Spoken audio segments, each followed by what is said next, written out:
mas hoje também teve mais uma decisão que o ministro do STF fez, que foi a situação do Marcos Duval, né, que foi citada pelo Fernando Holliday. Eu acho que a gente tem que comentar isso hoje.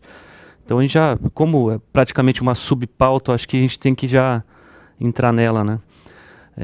Porque no dia do aniversário dele, né, do Marcos Duval, né, Que é hoje, né? o Alexandre de Moraes mandou esse presente para ele, que foi, mandou a PF no gabinete dele e lá na casa dele, na residência dele, no Espírito Santo, né? E eu gostaria de saber já a opinião do Fernando Holliday a respeito dessa situação de hoje. Seu áudio. Seu áudio. Pronto. A grande questão em relação ao Marcos Duval é que ele teve várias declarações confusas, né, sobre a suposta reunião que ele teria tido com o Bolsonaro, e disse que o Daniel Silveira queria organizar um golpe, aí depois de um tempo voltou atrás e tal, etc.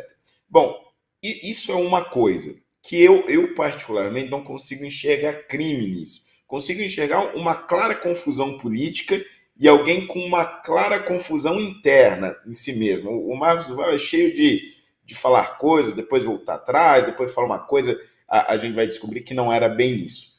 Mas não propriamente crimes. Agora, um dos fatos que me chamou a atenção é que uma das acusações que ele vem sofrendo e que motivaram essas buscas e apreensões é porque ele teria divulgado documentos sigilosos. Acontece que tanto o Senado quanto a Câmara dos Deputados estão investigando os fatos relacionados ao dia 8 de janeiro. Logo, tudo que envolva o dia 8 de janeiro, todas as evidências que possam vir a surgir em torno do dia 8 de janeiro, podem ajudar o Senado a investigar melhor esses fatos. Bom, quais eram então os documentos que o Marcos Duval teve acesso e que levou ao conhecimento dos seus pares, dos senadores, na tribuna, isso ainda em maio e depois posteriormente nas redes sociais dele, se eu não me engano, no começo desse mês. Eram relatórios da BIM, que a gente já sabe há mais de meses, que informavam que o governo federal já sabia e que, portanto, diversos órgãos, e segundo ele, até mesmo o STF, já poderiam saber ou já teriam conhecimento de que aqueles atos poderiam ser violentos. E aí ele vai e divulga esses documentos para os senadores, comprovando isso, que havia lá realmente um relatório da ABIN. E agora ele está sendo acusado de divulgar um documento secreto. Ué, mas peraí, até que ponto vai a autonomia de um parlamentar para investigar fatos que, inclusive, estão sendo investigados pela Casa Legislativa da qual ele faz parte?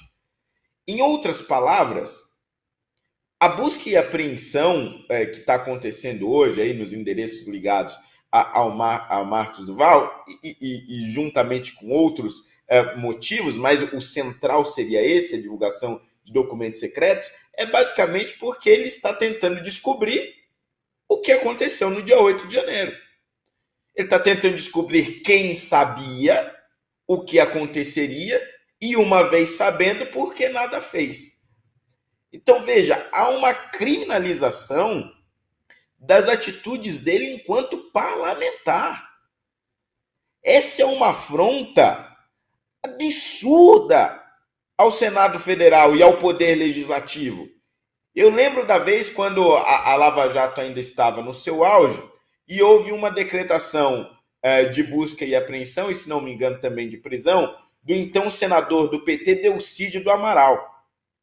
A revolta que tomou conta daquele Senado foi absurda. Diversos senadores indo à tribuna, condenando a decisão do Supremo. O presidente do Senado, à época, que se eu não me engano também, era o Renan Calheiros, condenando as atitudes do STF, dizendo que não era assim que funcionava a coisa, que a justiça não podia simplesmente mandar a Polícia Federal adentrar o Senado Federal, invadindo gabinetes e o plenário, etc., que era preciso respeitar a independência do poder legislativo. O que nós vemos hoje é um Senado completamente acovardado. O Rodrigo Pacheco faz horas que as ações da PF ocorreram dentro do Senado Federal, não deu uma palavra.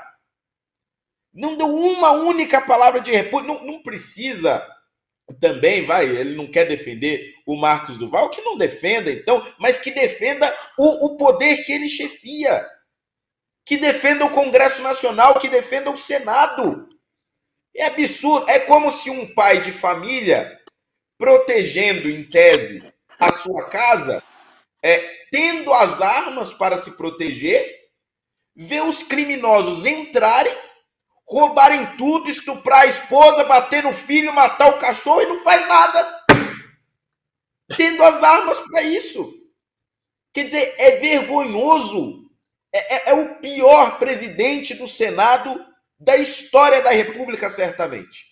É uma coisa absolutamente assustadora que o Senado tenha assistido isso de forma absolutamente passiva em relação a um senador que estava fazendo o grande crime de, vejam vocês, fiscalizar.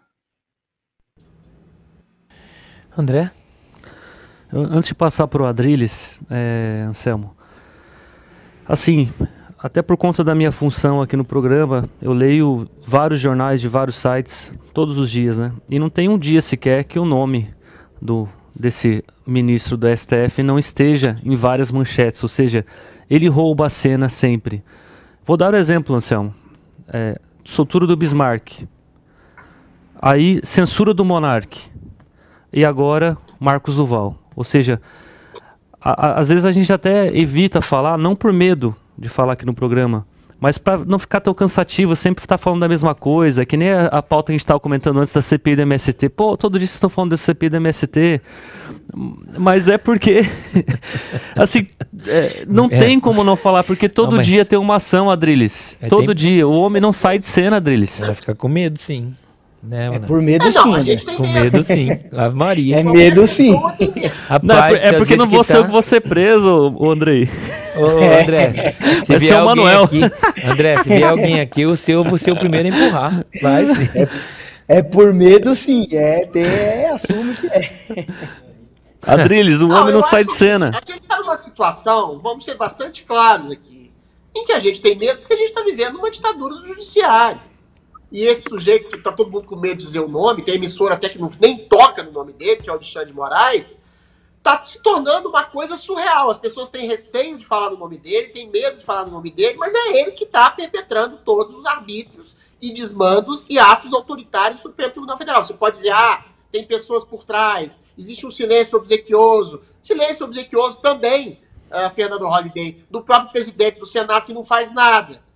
Que não é nem só por medo do Alexandre de Moraes, é por vontade de entrar na esfera do Alexandre de Moraes para ganhar um carguinho lá como ministro do STF, ao que tudo indica que ele está sendo completamente anuante com esse estado de arbítrio. E aí, no mais, o Fernando Holliday falou muito bem. Vocês estão punindo, as pessoas estão sendo punidas por fazer uma investigação que o Senado deveria fazer, que a CPI deveria fazer e não está fazendo.